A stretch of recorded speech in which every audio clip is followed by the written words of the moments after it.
Reed Adams stared at the ceiling of his cell in the Nexus prison station, counting the rust spots for the 1,000th time.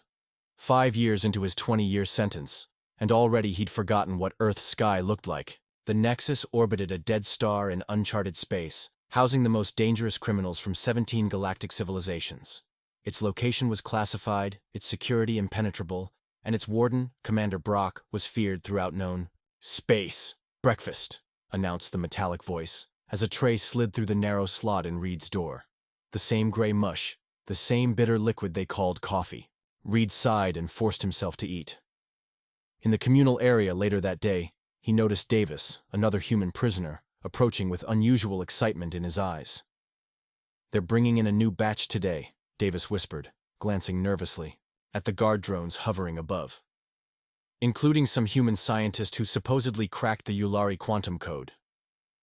Reed nodded without interest. New prisoners meant nothing. Just more souls to rot alongside them in this floating metal coffin. Nobody escaped the Nexus. Not through the triple-layered force fields, not past the automated defense systems, and certainly not through the vacuum of space beyond. The new arrivals shuffled into the common area under heavy guard. Among them was a slender woman with calculating eyes who scanned the room methodically. When her gaze met Reed's, he felt an odd sense of recognition, though he was certain they'd never met. That night, as Reed drifted toward sleep, a soft tapping came from the wall. The prisoner's secret communication method.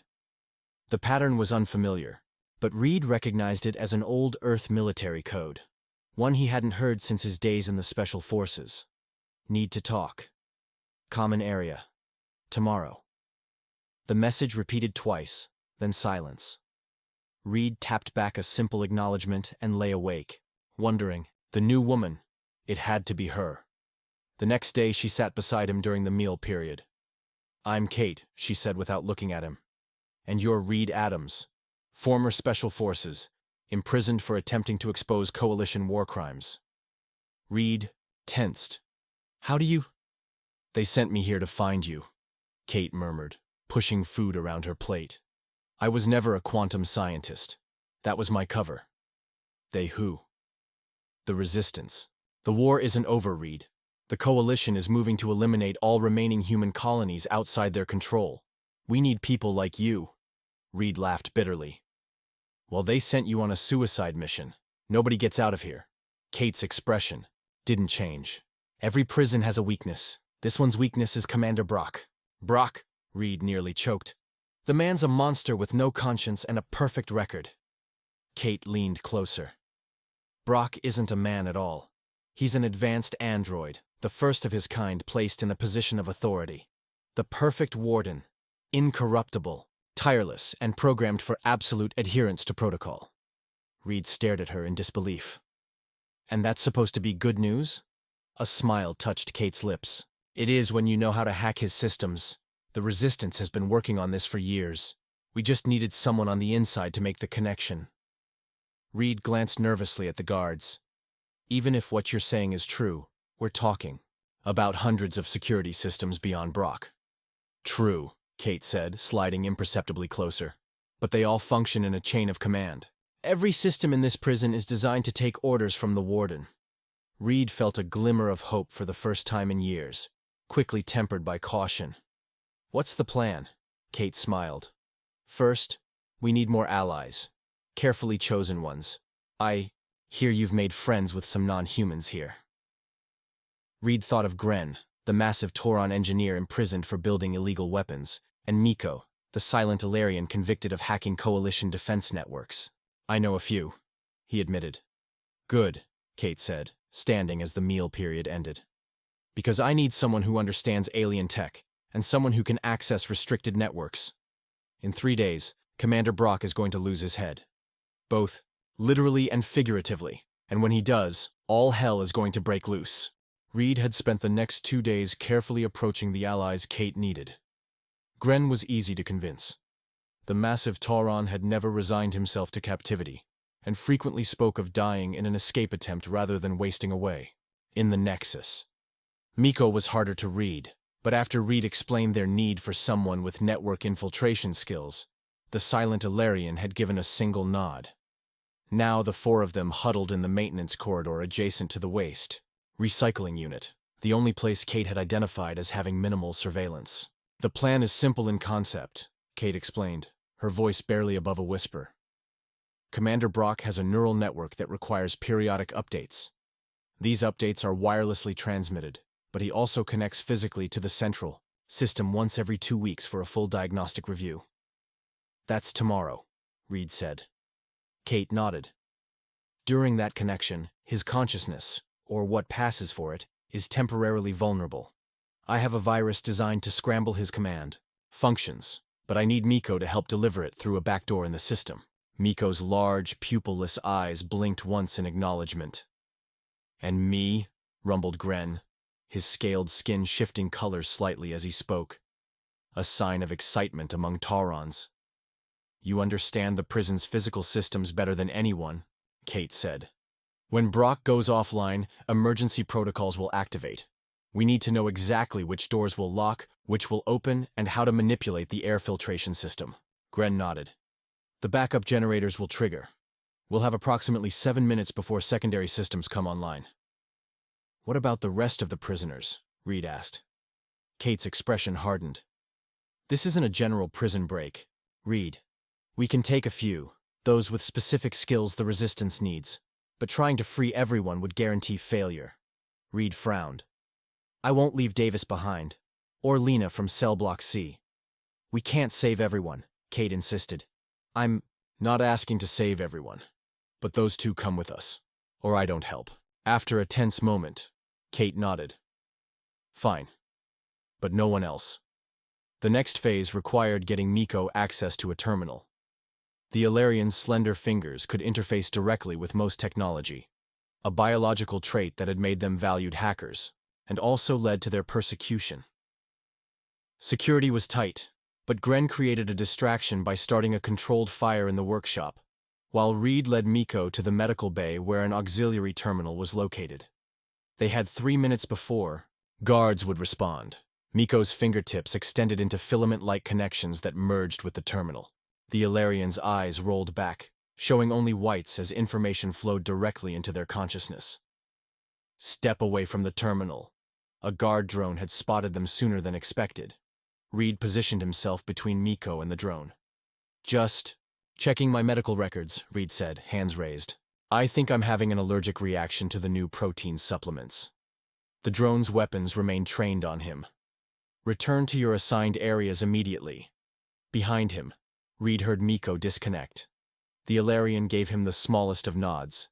Mission accomplished.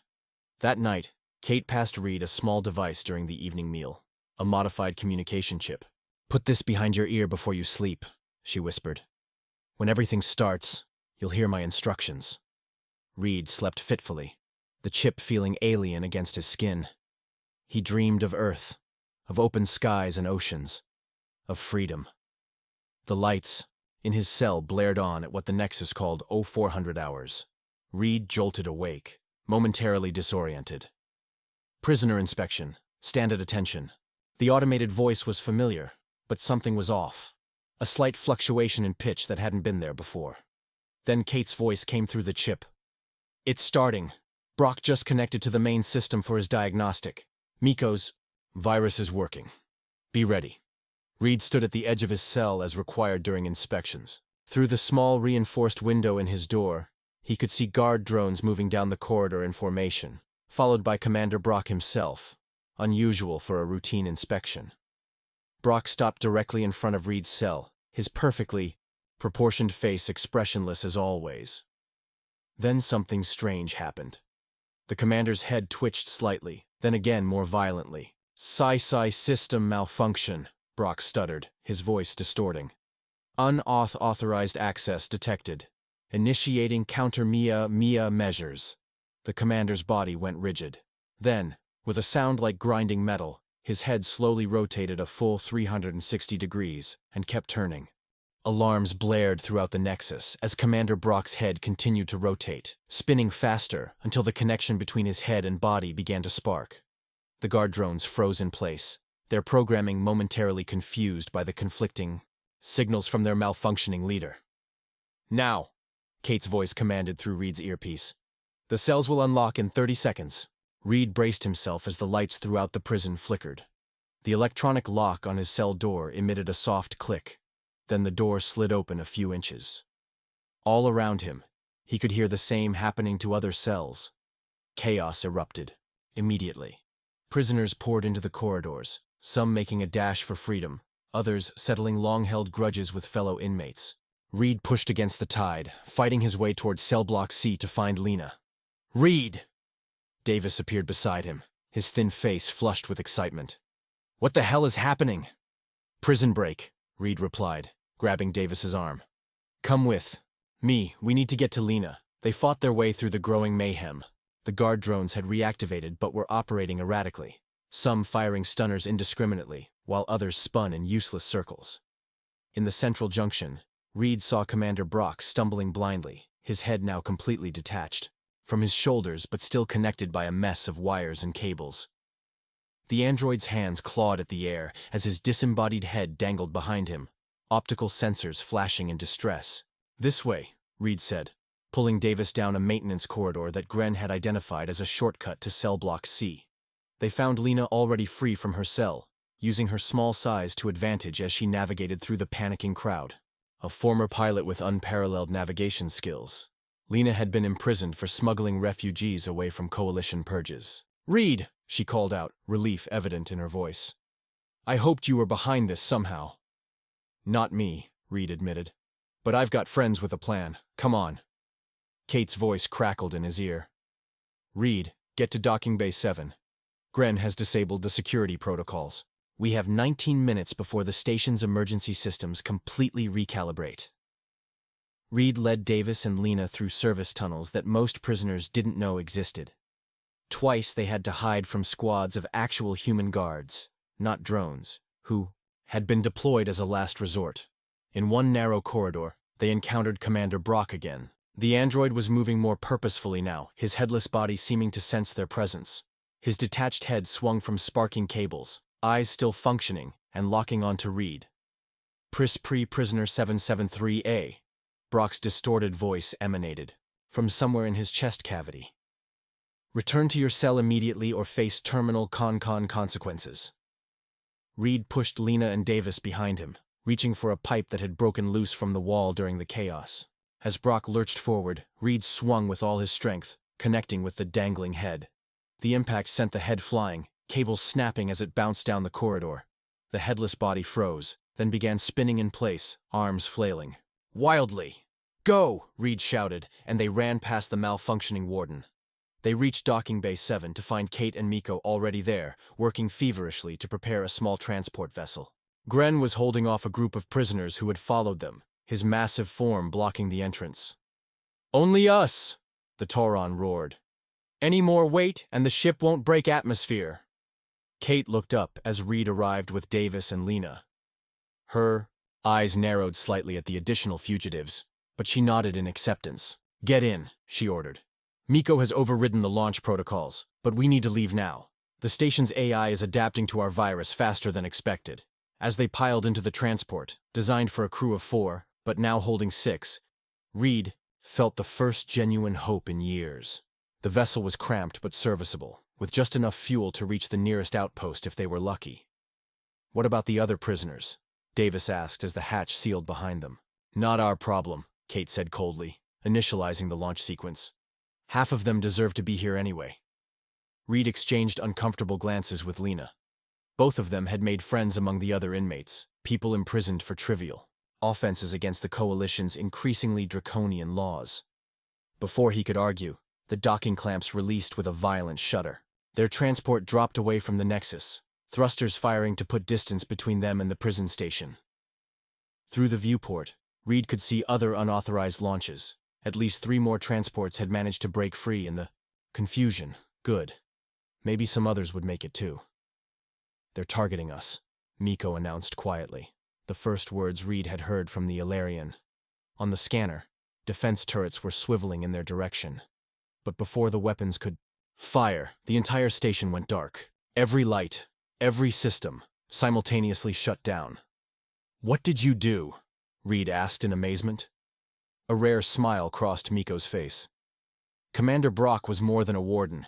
He was the central processing hub for the entire station. His neural network controlled everything. When his systems fully collapsed, the whole station collapsed with him, Kate finished, her hands flying over the controls. It won't last long. Backup systems will eventually come online, but it gives us the head start we need. As their small vessel accelerated away from the Nexus, Reed looked back at the dark silhouette of the prison against the backdrop of space. For 5 years, that station had been his universe, his inescapable reality. Now, with the warden literally losing his head, the impossible had become possible. 3 days into their escape, tensions ran high aboard the cramped transport. Designed for short journeys with minimal crew comfort, the vessel strained to accommodate 6 fugitives with vastly different physiological needs. Gren required higher oxygen levels, while Miko functioned best in dim lighting. Compromises had to be made hourly. "We're being followed," Kate announced, studying the long-range scanners with growing concern. "Coalition cruiser, modified for pursuit. They'll catch us before we reach the Arvani Nebula." "Can we outrun them?" Lena asked, leaning over Kate's shoulder to examine the readouts. Her experience as a pilot made her the most qualified to navigate, but Kate had refused to relinquish control of the ship. "No," Kate admitted. "This transport wasn't built for speed." Reed had been observing Kate carefully since their escape. Something about her story didn't add up. The resistance she spoke of operated in complete secrecy, yet she had orchestrated a prison break from the most secure facility in known space with apparent ease. "We need to change course," Reed suggested. "Head for the asteroid belt in Sector 7. I have contacts there who might help." Kate's eyes narrowed. "Impossible. We barely have enough fuel to reach the nebula." "The nebula is a dead end," Reed countered. "The Coalition will box us in there." The tension between them had been building, and now it threatened to erupt into open conflict. Davis and Lena exchanged worried glances, while Gren rumbled with unease. Miko, typically silent, suddenly spoke. "She is not resistance." All eyes turned to the Ilarian, whose pupilless gaze was fixed on Kate. "What are you talking about?" Kate demanded, hand moving subtly toward what Reed now realized was a concealed weapon. "While connected to the Nexus systems, I accessed personnel files," Miko explained in their soft, melodic voice. "Catherine Maddox, Coalition Intelligence, deep cover operative." Reed's blood ran cold as the pieces fell into place. "This wasn't a prison break," he said slowly. "It was an extraction." Kate, or Catherine, abandoned the pretense, her posture shifting to reveal military training. "Not exactly how I planned this revelation," she said, drawing her weapon and pointing it casually at Reed. "But yes, I work for Coalition Intelligence, and yes, this was an extraction. Yours specifically, Reed." "Me? Why?" "Because you know coordinates to the human resistance base on Europa. Information you refuse to divulge even under advanced interrogation. Information the Coalition needs now more than ever." Reed laughed bitterly. "So you orchestrated this whole escape? Destroyed an entire prison facility just to get to me?" Catherine shrugged. "The Nexus was becoming a liability anyway. Too many political prisoners. Too many witnesses to Coalition war crimes. The official report will state that terrorists attacked the station. A tragic loss. But we'll rebuild. Meanwhile, I deliver you to my superiors." "And what about us?" Davis asked, voice trembling. "We're just collateral damage." "I had orders to extract Reed alone," Catherine replied coldly. "The rest of you were never part of the plan. Consider your continued survival a temporary courtesy." Reed tensed, calculating the distance between himself and Catherine. Her weapon, a neural disruptor, could incapacitate him before he moved 3 steps. But Gren was closer. The Tauron moved with surprising speed for his size, lunging toward Catherine. Her disruptor fired, catching Gren in the shoulder. The massive alien stumbled but didn't fall, his species partly resistant to the neural effects. His momentum carried him forward, crashing into Catherine and sending both of them slamming against the control panel. Alarms blared as the ship's system registered the impact. Reed seized the moment, diving toward the struggling pair. He managed to wrench the disruptor from Catherine's grip, while Lena and Davis pulled Gren back. "You're making a mistake," Catherine spat, blood trickling from her lip. That coalition cruiser will catch us within hours. I'm your only chance at clemency. We don't want clemency, Reed said, keeping the disruptor trained on her. We want freedom. Miko had moved to the control panel, slender fingers interfacing directly with the ship's systems. I can redirect power from life support to engines. It will give us additional speed, but oxygen levels will drop to minimal sustainability. Do it, Reed ordered. Lena, you're our best pilot. Take over navigation. Catherine laughed coldly. You're postponing the inevitable. Even if you escape this pursuit, where will you go? Every coalition outpost has your biometric data. Every neutral world has bounty hunters looking for escaped Nexus prisoners. Reed ignored her, securing her hands with restraints from the emergency kit. Davis, watch her. Gren, how's your shoulder? The Tauron flexed his massive arm, wincing slightly. Functional. The effect is fading. Good. Help me check the weapon systems on this transport. There might be something we can use. As they worked, the ship lurched suddenly to port, causing everyone to grab for support. Sorry, Lena called from the pilot's seat. Had to make a manual adjustment. The navigation system is fighting me. Reed joined her at the controls. What do you mean, fighting you? Lena pointed to several indicators flashing red on the console. This transport has been sending automated signals since we left the Nexus, tracking beacons built into the system architecture. Can you disable them? Not without Miko's help, and they're busy keeping our engines from overloading. Reed considered. Their options. The Coalition cruiser was gaining. Their fuel reserves were critically low, and now they discovered their escape vessel had been reporting their position all along. I have an idea, he said finally. But nobody's going to like it. This is suicide, Davis protested as Reed explained his plan. We can't possibly survive. They huddled in the transport's cramped cockpit, while Lena maintained their desperate flight path through an increasingly dense field of asteroids. The pursuing Coalition cruiser had fallen back slightly, unwilling to risk damage to their larger vessel among the floating rocks. It's not suicide, Reed insisted. It's misdirection. The Coalition wants me, and whatever they think I know. So we let them believe they've caught me. Catherine, still bound but now seated in the corner where they could watch her, laughed without humor. You think you can trick an entire Coalition battlecruiser with a few sensor ghosts and a pressure suit? No, Reed replied. I think we can trick them with a transponder, a pressure suit, and one very convincing decoy. He turned to Gren. Think you can modify the evacuation pod to transmit my biometric signature? The Tauron's scaled skin rippled, with concentration.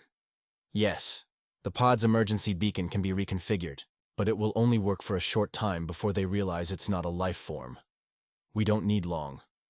Just enough time to slip past them while they recover what they think is me. Catherine shook her head. My superiors aren't fools, Reed.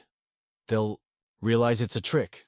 Perhaps, Miko interjected, fingers still connecting with the ship's systems. But not before I upload this. The Ilarian displayed a data packet containing classified Coalition transmissions. Communications Catherine had been sending and receiving through the transport's secured channel. Where did you get those? Catherine demanded, her composure slipping. For the first time. Your encryption was inadequate, Miko stated simply. Reed examined the data Miko had intercepted. It contained not just mission parameters for his extraction, but detailed plans for something called Operation Purge. A systematic elimination of remaining human colonies outside Coalition control. This confirms everything, Reed said grimly. The Coalition isn't just oppressing dissenters. They're planning genocide. It's not genocide, Catherine argued. It's preservation of order. Those colonies harbor terrorists and insurrectionists. They harbor families, Lena snapped. Children. My family was on Tethys Colony when your Coalition preserved order there. Reed turned to Catherine. These transmissions prove the Coalition's true intentions. If we can get this information to the right people, you'll start a system-wide war, Catherine finished. Millions will die. Millions are already dying, Reed countered. They just don't know it yet. The plan came together quickly. They would launch the evacuation pod, modified to transmit Reed's biometric signature, toward the pursuing cruiser. While the Coalition ship recovered what they thought was their primary target, the transport would make a desperate burn through, A narrow gap in the asteroid field, using the larger rocks as cover. One problem, Davis pointed out. That still leaves us with nowhere to go and limited oxygen. I know a place, Lena said quietly. A refueling outpost on the edge of Coalition space. It's run by smugglers who hate the Coalition as much as we do. Can we trust them? Reed asked. Lena nodded. With my life. Already have, many times. As they prepared to execute the plan, Reed approached Catherine. Last chance, he said. Help us, and we'll take you with us. Catherine studied him for a long moment. You really believe you're fighting for something noble, don't you? That the resistance isn't just as corrupt, just as brutal as you claim the Coalition is? I believe in freedom, Reed replied. Something the Nexus helped me appreciate. A bitter smile crossed Catherine's face. Freedom is an illusion, Reed. There are only different kinds of prisons. You're trading one for another. Maybe. But at least I'll choose this one. The evacuation pod was ready. Gren had modified it perfectly, installing a small device that would emit Reed's exact biometric pattern. They positioned the transport behind a massive asteroid, engines, at minimal power to avoid detection. Launch in 3, 2, 1. Lena counted down, then hit the release. The pod shot away from them, its emergency beacon immediately beginning to broadcast. On their scanners, they watched as the Coalition cruiser changed course, moving to intercept what they believed was Reed Adams floating helplessly in space. Now, Reed ordered. Lena engaged the engines at full power, driving their transport through a narrow channel between two enormous asteroids. The vessel shuddered violently as smaller rocks battered against the hull. Warning lights flashed across the control panel as system after system registered damage. We're losing structural integrity on the port side, Davis shouted over the alarms. Rerouting power to shields, Miko responded, their connection to the ship's systems allowing instantaneous adjustments. They emerged from the asteroid field just as their scanners showed the Coalition cruiser retrieving the evacuation pod. The moment of truth had arrived. Would the deception hold long enough? Maximum burn, Reed commanded. Everything we've got left. Lena pushed the transport's engines beyond their safe limits. The entire ship vibrated as strained machinery protested the abuse. But they were moving, accelerating away from their pursuers, each second buying them precious distance. 10 minutes passed. 15. 20. They've discovered the trick, Miko announced, monitoring the Coalition communications. The cruiser has resumed pursuit. But by then, they had gained a substantial lead. The cruiser was faster, but they had a head start, and a destination. Setting course for the outpost, Lena said, her hands steady on the controls despite the exhaustion evident on her face. We should arrive before they catch us. Barely. Reed stared at the navigation display, watching the distance between them and freedom slowly decrease. Freedom, or perhaps, as Catherine had suggested, just another kind of prison. Either way, it was their choice now. For the first time since his capture 5 years ago, Reed allowed himself to feel something dangerous. Hope. The smuggler's outpost, breakwater, as Lena called it, floated in the shadow of a massive gas giant, its irregular shape suggesting it had been cobbled together from derelict ships and salvaged space station components. No official maps acknowledged its existence, and gravitational interference from the nearby planet made it nearly invisible to long-range scanners. They're not exactly welcoming to strangers, Lena warned as they approached. Let me handle the communications. Their transport limped toward the outpost, leaking atmosphere from multiple hull breaches that they'd patched with emergency sealant. The Coalition cruiser had fallen behind, but was still in pursuit, perhaps an hour away at most. Lena opened a channel to the outpost. Breakwater control. This is Stargazer requesting emergency docking. Authentication Kilo 7 Echo November. Static filled the comm for several tense seconds before a gruff voice responded. Stargazer, you're flying an unregistered Coalition transport. Explain before we blow you out of our sky. This is Lena Ortiz. I'm with 5 others, all escaped, from the Nexus prison. We've got Coalition on our tail and critical systems failing. We need immediate sanctuary. Another pause, then. Prove you're Lena. She smiled slightly. Tell Jack that he still owes me 3,000 credits from that run to Callisto, and I haven't forgotten. A harsh laugh came through the comm. Dock at Arm 7. Hurry. We're reading your pursuit on our deep space scanners. Relief washed over the group as the transport lurched toward the designated docking arm. All except Catherine, who remained coldly analytical. These smugglers won't stand against a coalition cruiser, she pointed out. Once they realize who's after you, they'll hand you over to save themselves. Reed studied her. Despite everything, he didn't hate Catherine. She believed in her cause as firmly as he believed in his. You don't know much about people outside. Your coalition bubble, do you? Some would rather die than surrender to tyranny. The docking clamps engaged with a metallic groan, and the airlock cycled open to reveal 3 armed figures waiting for them. 2 humans and a tall insectoid being that Reed recognized as a Krell, rare to see this far from their home systems. Lena, the shorter human, presumably Jack, stepped forward and embraced her briefly before eyeing the rest of the group. When you get into trouble, you don't mess around. You broke out of the Nexus. That place is supposed to be inescapable. It was, Reed replied, until the warden lost his head. While Jack's team helped them aboard the outpost, Reed explained their situation. The coalition cruiser would arrive soon, demanding their surrender. They needed a plan. Fast. We can hide. You, Jack offered, leading them through a maze of corridors. Breakwater has hundreds of concealed compartments. Been hiding folks from the coalition for years. Not good enough, Reed said. They'll tear this place apart looking for us, especially for me. And for this. He held up the data crystal containing the coalition's Operation Purge plans that Miko had extracted from Catherine's communications. Jack whistled when Reed explained what the data contained. If this is legitimate, it changes everything. The neutral worlds would finally see the coalition for what it really is.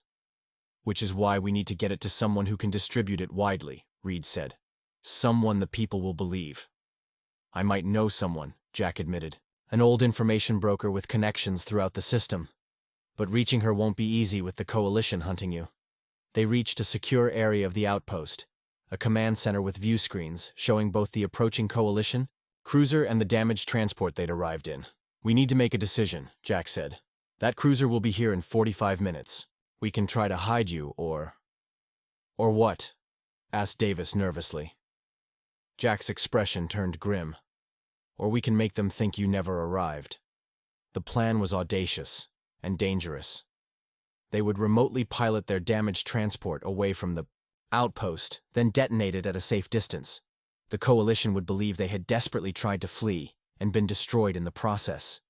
They'll want confirmation, Catherine pointed out. Body recovery. Not if there are no bodies to recover, Jack responded. He turned to Reed. If we overload the reactor core properly, there won't be enough left to identify. The radiation signature will mask any anomalies in the wreckage. Reed nodded slowly. It could work. There's one more thing, Jack added. To sell this completely, we need to make them think they've won. That means transmitting a distress call from the transport, one that includes Reed's voice pattern confirming his presence aboard.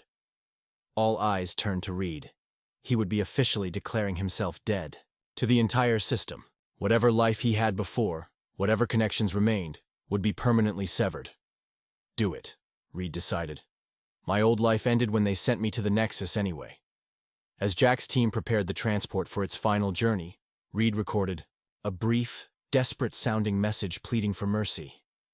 Jack's technicians altered it slightly to include background noise and static, making it sound authentic. What about her? Gren asked, indicating Catherine, who watched the proceedings with calculated interest. She stays with us, Reed said firmly. At least until we know this worked.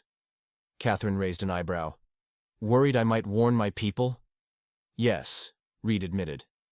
But also, you deserve to see the truth for yourself when this data reaches the public. To understand what you've been part of, Jack interrupted them. It's time. The cruiser is 30 minutes out. They gathered around the view screens as the transport undocked from breakwater, its engines firing erratically, a deliberate effect created by Jack's team to simulate critical malfunction. The distress call began broadcasting, Reed's voice pleading for assistance, claiming engine failure. On another screen, they watched the coalition cruiser accelerate, moving to intercept the fleeing transport. "Now comes the hard part," Jack muttered. "Selling the destruction." As the distance between the cruiser and transport narrowed, Jack's technician activated the remote overload sequence. For a moment, nothing happened. Then, a blinding flash filled the view screen as the transport's reactor detonated, sending fragments of the vessel in all directions. The command center fell silent as they watched the Coalition cruiser slow its approach, scanning the debris field. Minutes ticked by as they waited to see if the deception had worked. Finally, Jack's communications officer reported, "They're transmitting a coded message to Coalition headquarters. Encryption is heavy, but our systems recognize the identification header. It's a mission completion notification." Reed exhaled slowly. "They bought it." "For now," Catherine said quietly, "but my superiors are thorough. They'll want verification." "By the time they get suspicious," Jack said, "you'll all be long gone. I've arranged transport on a cargo hauler leaving for the outer colonies in 6 hours. From there, you can make contact with the information broker I mentioned. She goes by Oracle, and she has the connections to make this Coalition data public across every system." As the Coalition cruiser finally departed, seemingly convinced of their destruction, a collective sigh of relief passed through the group. They had pulled off the impossible twice now, escaping the inescapable prison and faking their own deaths to throw off pursuit. "Get some rest," Jack suggested. "You've got a few hours before departure, and you all look like you've been through hell." Indeed they had. Reed's body ached from the strain of the past several days.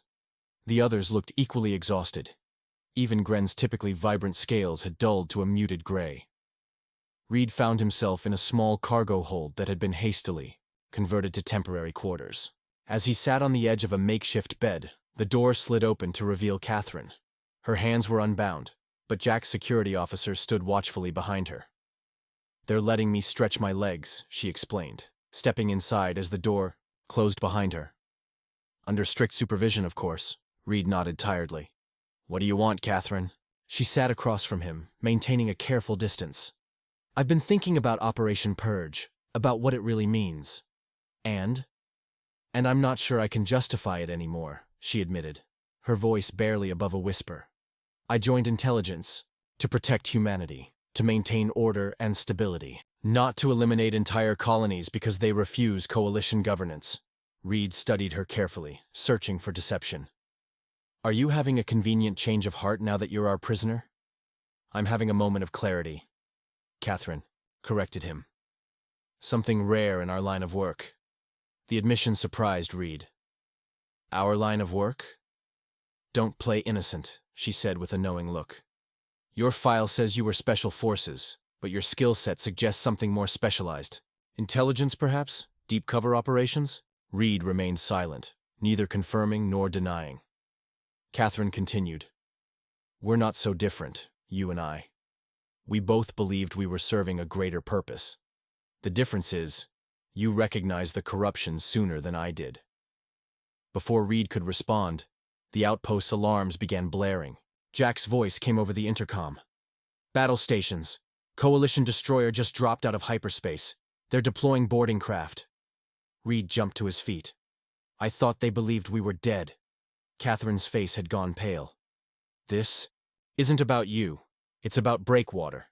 They're implementing the first phase of Operation Purge, eliminating unauthorized outposts."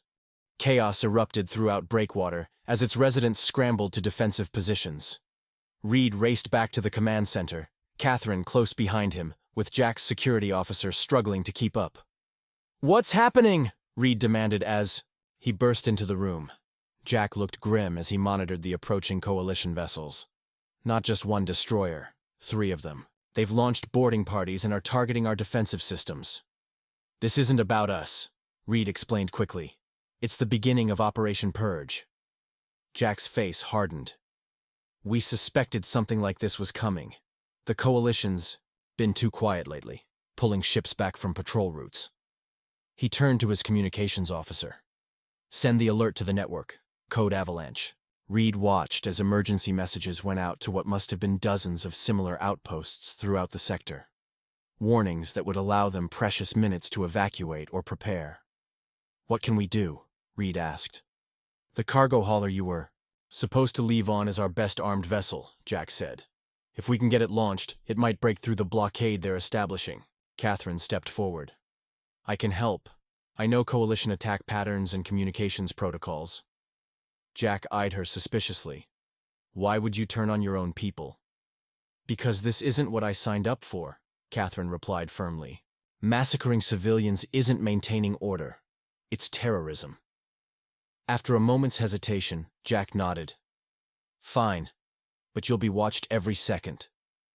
As they rushed to prepare the cargo hauler for emergency departure, the first explosions rocked Breakwater. Coalition boarding parties had breached the outer sections and were fighting their way inward. We need more time, Lena called out as she worked feverishly on the hauler's navigation systems. I'll buy you some, Gren rumbled, checking the weapon Jack had provided him. I know these corridor configurations. I can slow them down, Reed grabbed another weapon. I'm coming with you. Me too, Davis volunteered, his earlier fear replaced by determination. Miko approached them, hands extended to reveal data crystals. I have copied the Operation Purge files. Each crystal contains the full data. Take one each. Increase our chances of success. Reed nodded, pocketing one of the crystals. Then he, Gren, and Davis moved out to establish a defensive position where the main corridor branched into 3 separate paths. The fighting was intense but brief. Coalition soldiers, expecting minimal resistance from what they thought was just a smuggler's outpost, were unprepared for the coordinated defense led by former Special Forces and a Tauron warrior. They forced the boarding party to retreat temporarily, buying precious minutes. When they returned to the docking bay, the cargo hauler was humming with readiness. Lena had the engines primed, while Catherine worked with Jack's team to establish a gap in the Coalition's firing pattern. They're regrouping, Reed warned as they boarded. Next wave will hit harder. We're ready, Jack replied. Catherine identified a blind spot in their sensor coverage. If we time our launch perfectly, we might slip through. But Catherine's expression had changed. She was staring at her datapad with growing horror. What is it? Reed asked. New orders just went out on the Coalition emergency channel, she said, her voice shaking slightly. Breakwater is to be used as an example. No survivors, no prisoners. Complete destruction. Jack swore viciously. How many people are still on the outpost? At least 70 couldn't evacuate in time, one of his lieutenants reported. Reed made a swift decision. Change of plans. We need to disable at least one of those destroyers to open an escape route for everyone. That's suicide, Catherine protested. No, Reed countered. It's humanity. Something the Coalition seems to have forgotten. What followed was the most daring maneuver Reed had ever attempted. Using Catherine's knowledge of Coalition vessel weaknesses and Lena's exceptional piloting skills, they launched the cargo hauler directly toward the lead destroyer. Coalition gunners, expecting them to flee, were momentarily confused by the aggressive approach. Target their port weapons array, Reed instructed as Lena brought them in close. A direct hit will cascade through their power distribution network. Gren, manning the hauler's guns, fired with precision. The destroyer's shields flickered, then failed around the targeted section. Their second volley struck home, causing a series of explosions along the massive ship's flank. It's working! Davis shouted as the destroyer's weapons went offline. Catherine was monitoring Coalition communications. They're confused, ordering the other destroyers to reposition. Now, Lena, Reed commanded. Lena executed a tight turn, bringing them around to the gap created by the disabled destroyer. Behind them, smaller vessels began launching from Breakwater, escape pods and shuttles carrying the outpost's remaining inhabitants. They're getting away, Miko observed quietly, watching the scanner as dozens of small craft scattered in all directions, making it impossible for the remaining destroyers to target them all. Reed felt something he hadn't experienced in years, genuine pride. They had not only escaped the inescapable, but had helped others do the same. They had stood against overwhelming odds and shown that humanity's spirit couldn't be crushed, even by the most powerful forces in the system. As their hauler accelerated away from the battle, Davis voiced what they were all thinking. Where do we go now? To find Oracle, Reed decided. To make sure everyone knows what the Coalition is planning.